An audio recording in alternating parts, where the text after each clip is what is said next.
You are the elemental forces of nature.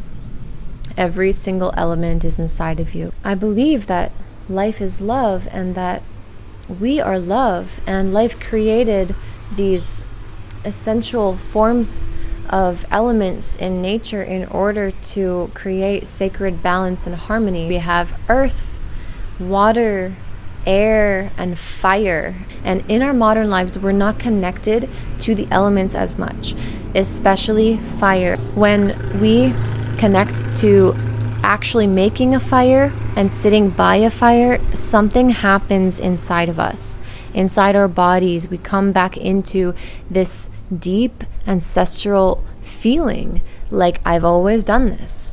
This is not news. This is something we've been doing as humans for a long time. And there's a reason for that. It's not just to cook meat or to stay warm, but it's also to melt things down, to boil water, to purify things, to throw things in the fire and destroy them, to burn bodies.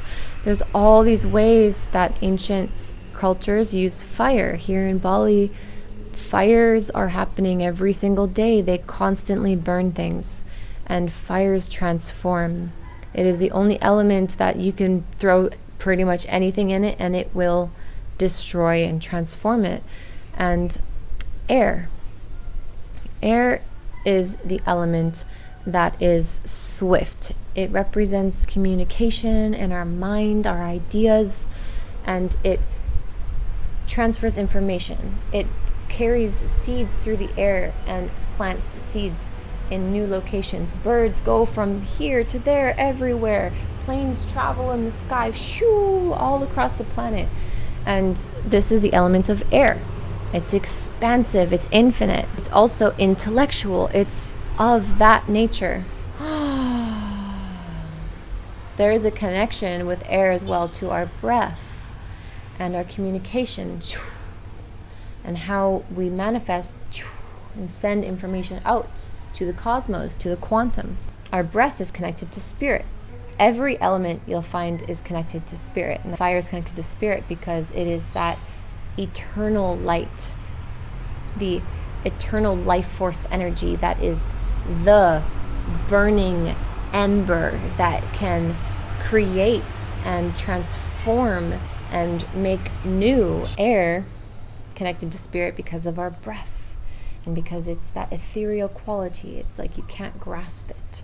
Earth is the element of all of the natural forms of the plants and the flowers and the stones and the riverbeds and the mountains and the trees. Yeah, our body is like this dense form. It's like a rock or a tree or a plant, and we can be like many different forms. We could be like an animal or like a seaweed. We can be like a fish. We can enact these different things, and we can also be just centered like we are a mountain. And our body is our temple. It's like when you build a temple and you build pillars around it in a sacred way, or you build an altar that stays there, it's stationary. That sacred place is our sacred place here, our body, our temple, our vessel for the divine. It's like the portal that spirit comes through is this body. Without this body, we would just be spirits floating around. We wouldn't be grounded. So our body is the earth element, and our body is the sacred temple, holy site for the divine to reside in us. And water is such a fascinating element because water is mostly what our body is made out of. And water is everywhere. Water is what brings life. It's what brings the nourishment to the lands, to the people, to the plants, to the animals, to the birds, to the insects, to the core, the mantle. The earth needs water. And that's why there's so much water on this earth. And that's why we need water. And the more hydrated we are, the more healthy and fluid we are. And the more flow we have, we don't have as much illness in our body when we're hydrated. Intracellularly, water can represent our blood, our tears, our sexual juices. It can represent our emotions, the flows of the energy that carries us, that moves us, that makes us feel. Our feelings are ultimately what create this powerful orchestration that means something. Because if we didn't have feelings but we had eyes, we would just be looking at it. But the feelings make us feel things. If we had no eyes but we had a nose and no feeling, it would just be information. Okay, information. But because we have feelings, it's what makes us go, oh, ah, wow, oh, all the feelings. And so if we allow the feelings, then we can be moved by life. We are born in a womb that grows us within a sack of water. And the best way to birth a baby is in the water, so that it can go from water to water.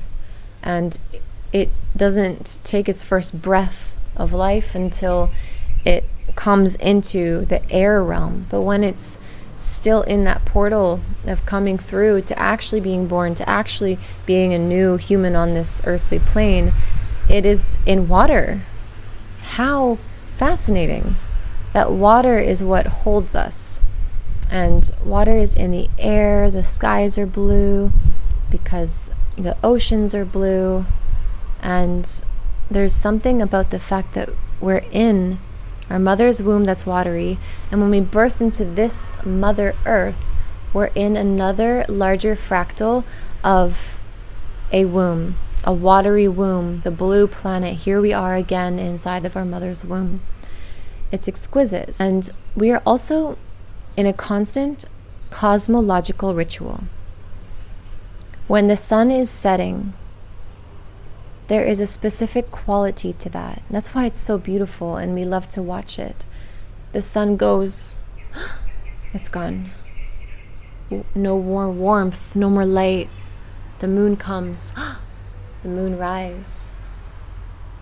The moon at midnight, or when it's at its highest peak above us and it's shining all its light. Moon set. Sunrise. The amazing energy of sunrise. Why we also love to watch sunrises, and that peacefulness, that serenity of the morning, the new day. And then when the sun is at its peak and its highest and its brightest, the midday range, and it is just blasting us. These are portals cosmologically. We are always in a natural phenomena of a ritual. There is a constant, perfect, orchestrated, divine, natural plan in order to have this beautiful harmony that is an extremely delicate ecosystem. There are so many elements to it that we cannot even fathom. How does it all go round? How does the ocean function? Oh my goodness, there are videos online about the ocean and how there are creatures constantly being newly discovered that look like aliens. And the same thing, if you go down to a microscopic level and you look at certain bugs, they look like aliens. Yeah, they're small, but like imagine if those were bigger. Or imagine if we could swim and go to the depths of the ocean. What would we find? We have no idea what's under there. There is a profound amount of mystery in this planet. And equally, there is a profound mystery within you.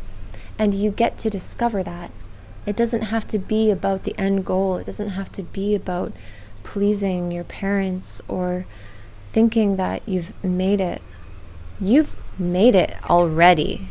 You've always been here. This now moment is all that we need, all that we ever really have.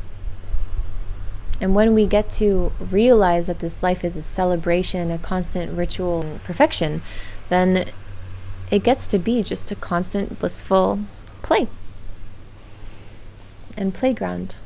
My invitation to you to connect to this message I've given you is, while this information's fresh, go outside. Try not to spend any time distracted before you do that, but go right now and breathe with the plants. Feel the breeze. Listen to the birds. Listen to your heartbeat. Ground, put your feet on the earth. Allow the earth to drain all the electromagnetic noise in your body and balance you. Find moisture. Put your hands in the moisture. Feel the warmth. Feel the prana. Sense the energy in things. Walk slowly. Talk to a plant. Connect with an animal. And see what comes. Zoom in and look closely at something, a sort of plant, and start to notice its similar qualities to parts of your body, your systems, your veins, capillaries, your lungs, your brain, your eyes. And can you see how you were one with these elements? And if we didn't have our mind, and we were human with only spirit, we still had our feelings, we wouldn't be feeling all of these egoic complications. We would just be flowing like all the animals do, and everything would be in harmony.